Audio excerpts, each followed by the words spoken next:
Thanks so much for joining us, especially during these very, very busy times. As you know, Israel is vowing to press on with its assault on Hezbollah in Lebanon, despite the U.S. push for a ceasefire. How likely do you think an Israeli ground invasion of Lebanon is? Well, Wolf, Prime Minister has been clear that his goal is to get Israeli civilians who have been displaced from their homes in the north back to their homes as soon as possible. We believe the best way to do that is through diplomacy. And that's why you've seen President Biden lead the effort to get a ceasefire, 21-day ceasefire, so that diplomacy can take place.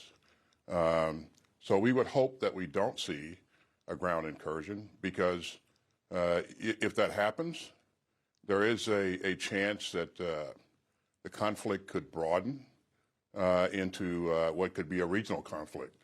Again, we think the best solution going forward is a diplomatic solution. When you say the conflict could broaden, are you concerned that Iran, which is an ally of Hezbollah, would get involved? Is that what you're suggesting? Yes, Wolf. That there is that possibility. There's also the possibility that we could see greater activity from other groups like the Houthis or the Iraqi Shia militia groups. And so we want to see this, want to see the tensions taken down, and we want to see things resolved diplomatically if possible. As you know, and we certainly believe it's possible. What are the implications, do you think, of an all-out war between Israel and Hezbollah in Lebanon? And I ask the question because the U.S. has already started sending additional troops and equipment to the region. What would be the extent of U.S. support for Israel in that scenario? Well, Wolf, an all-out war between Lebanese Hezbollah and Israel would be devastating for both Lebanon and Israel. And again, we anticipate that we'd see a number of people displaced, casualties that equal or exceed what we've seen in Gaza. And so, again, the best way forward, in our view, is a diplomatic effort, a diplomatic solution. And that's why you're seeing so many countries, the leaders of so many countries, come forward and say, we need to work together to ensure that we get an immediate ceasefire for at least 21 days, allow that diplomacy to take place, and from there, we can hopefully get the citizens back to, the Israeli citizens back to their homes in the north. And also, we would perhaps see an opening to get a ceasefire in Gaza and a return of the hostages, which we very much want to see. I'm going to get to Gaza in a moment, but what's the point now of deploying additional troops and U.S. equipment to the region over there? Well, Wolf, as you know, I already have a lot of combat power in the region. Of course, we are a planning organization. We plan for all contingencies, and we'll be ready for any contingencies. And so, any event that we have to address one of a number of contingencies, we will have the right assets and people in place to be able to do that. All right, let's talk about Gaza. I want to get to that. It's obviously a critically important issue right now. Israel, as you probably know, struck a school sheltering displaced Palestinians yesterday. They say it was a Hamas target, but women and children were killed, and analysis shows that Israel used a U.S. bomb in that strike. When these strikes are a regular occurrence and the death toll is now in Gaza, we're told by Gaza officials, more than 41,000. How can you say Israel is using weapons in accordance with international law? Well, again, the Israelis are a professional force, and they do have policies and procedures that are the right policies and procedures. But again, you've heard me say a number of times, Wolf, the death toll has the number of civilian casualties has been far too high. We would like to see things, see them do things in a different way. And I'll continue to press that issue every time I talk to my counterpart, Mr. Gallant. And you probably know that I talk to him at least every week and sometimes a couple of times a week.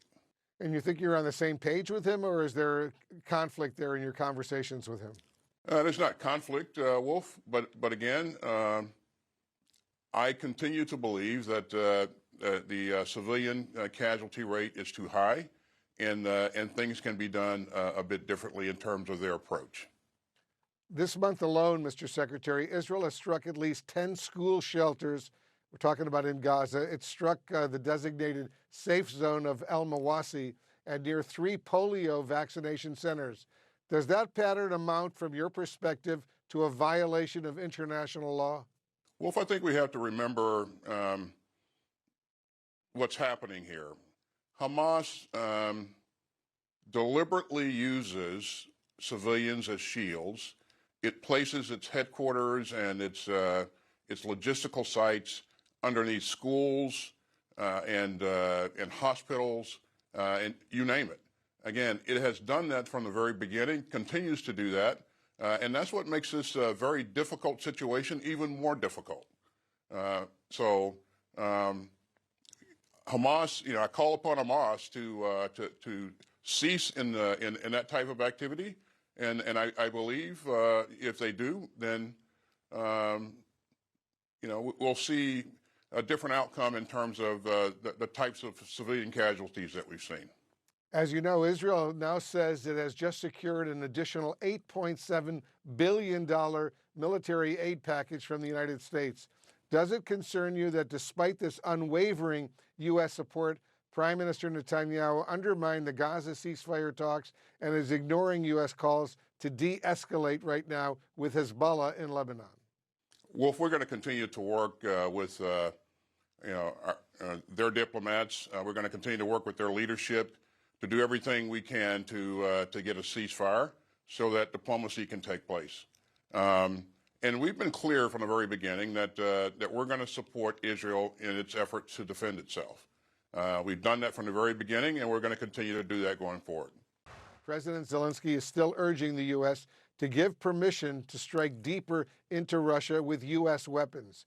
The U.S. changed its mind and provided longer-range missiles, tanks, and fighter jets to Ukraine. So will the U.S. allow deeper strikes into Russia by Ukraine with U.S. weapons, or is this a different calculation? Well, if our policy hasn't changed, and, I would point at what I've said before is that, one weapon won't be a silver bullet for this in terms of resolving this conflict. It's a combination of capabilities that you combine to create the effects that you want to create.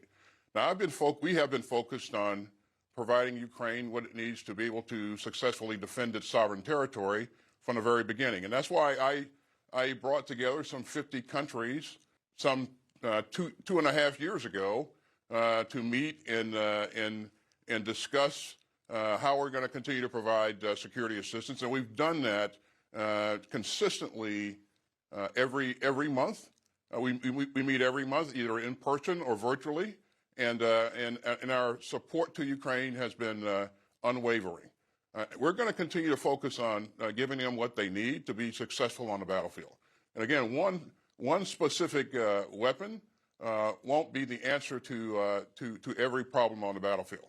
And I think what we've seen recently is that Ukraine has the ability to now produce its own weaponry in terms of UAVs that are proven to be very, very effective in that fight.